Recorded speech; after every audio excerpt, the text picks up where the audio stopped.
Hello guys, আমি SK চলে এসেছি আবার একটি নতুন ভিডিও নিয়ে তোমাদের সামনে। আজকের ভিডিওটা তোমাদের জন্য খুবই ইন্টারেস্টিং হতে চলেছে। কিন্তু আজকে আমরা জানবো যে দুয়ারে সরকারে তোমরা লক্ষ্মী ভান্ডার, বার্ধক্য ভাতা, বিধবা ভাতা, টোটাল 37খানা যেগুলো প্রকল্প ছিল, যেগুলা তোমরা অ্যাপ্লাই করেছিল দুয়ারে সরকারে, সেগুলার কি হবে বা এগুলা কবে অ্যাপ্রুভড হবে সেগুলা ব্যাপারে জানবো।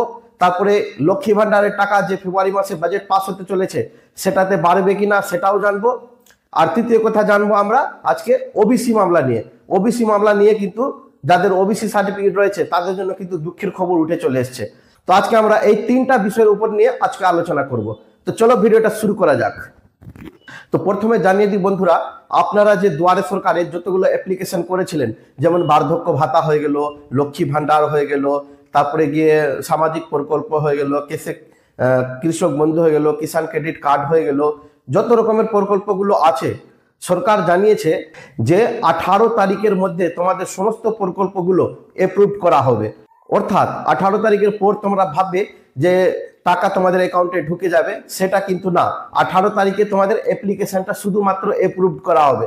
ফেব্রুয়ারি মাসে যে এই বাজেটটা পাস করলো, সেই বাজেটে যদি তোমাদের নিয়ে আলোচনা করে যে কি না যারা নতুন প্রকল্পগুলো করেছে তাদেরকে আবার টাকা দেওয়া হবে, তখনই আপনারা হয়তো কৃষক বন্ধু বা বার্ধক্য ভাতা পাবেন, না হলে কিন্তু পাবেন না। অনেকেরই এরকম ভাবনা থাকে যে আমরা অ্যাপ্লাই করলাম তো আমাদের টাকা পাওয়া শুরু, কিন্তু সেটা বন্ধু না। সেটা সরকার একটা বাজেট পাস করে তাদের জন্য, তারপরেই তোমাদেরকে টাকা দেওয়া শুরু হবে। তো বন্ধুরা, প্রথম আলোচনা হয়ে গেলে তোমাদের দুয়ারে সরকার নিয়ে।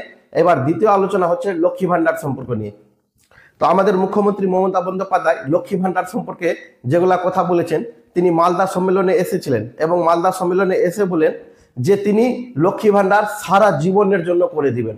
অর্থাৎ যত বছর পর্যন্ত মানুষ বাঁচবে ততদিন পর্যন্ত কিন্তু লক্ষ্মী ভান্ডার পেতে থাকবে। তারপরে সঙ্গে আরো এটা বলেছেন যে সময় সময়ে লক্ষ্মী ভান্ডারের টাকা কিন্তু বাড়বে। এখন অবশ্যই বাড়ার কথা বলা হয়নি যে এখন বেড়ে যাবে হুট করে, না। যেমন হয়তো তোমার ফেব্রুয়ারিতে বাজেট পাস করলো, তারপর হয়তো 2026 থেকে বাড়ার কিন্তু খুব জোর উঠছে। হতে পারে যে 2026-এ তোমাদের লক্ষ্মী ভান্ডারের টাকাটা বেড়ে যায়, এটা হতে পারে। 3 নম্বর বিষয়টা হচ্ছে ওবিসি সার্টিফিকেট নিয়ে। যাদের ওবিসি সার্টিফিকেট রয়েছে বা যারা নতুন অ্যাপ্লাই করেছেন তাদের জন্য কিন্তু খুবই দুঃখের কারণ। যাদের সার্টিফিকেট 2010-এর আছে তারা কিন্তু সেভ, এবং যাদের 2010-এর উপর সার্টিফিকেট যাদের আছে তাদের কিন্তু বাতিল করা হয়েছে। হাইকোর্টের মামলা তো আপনারা অবশ্যই শুনেছেন যে 2010-এর ওবিসি সার্টিফিকেট গুলো যত ছিল 2010-এর পরে সবগুলো বাতিল করা হয়েছে, এবং সুপ্রিম কোর্টও সেই মামলাটা কিন্তু খারিজ করে দেয়। অর্থাৎ ওবিসি সার্টিফিকেট যাদের আছে তাদের জন্য কিন্তু দুঃখের খবর। আমার নিজেরও ওবিসি সার্টিফিকেট ছিল বন্ধুরা, তাই এর জন্য আমারও মনটা দুঃখিত হতে চলেছে। অন্যান্য সরকারি প্রকল্পগুলোতে আমরা অ্যাপ্লাই করতে পারবো না। তো বন্ধুরা, এরকম সরকারি প্রকল্প পেতে আমার ভিডিওটাকে এখনই সাবস্ক্রাইব করে দেন, লাইক শেয়ার করতে ভুলবেন না। ধন্যবাদ বন্ধুরা ভিডিওটা দেখার জন্য।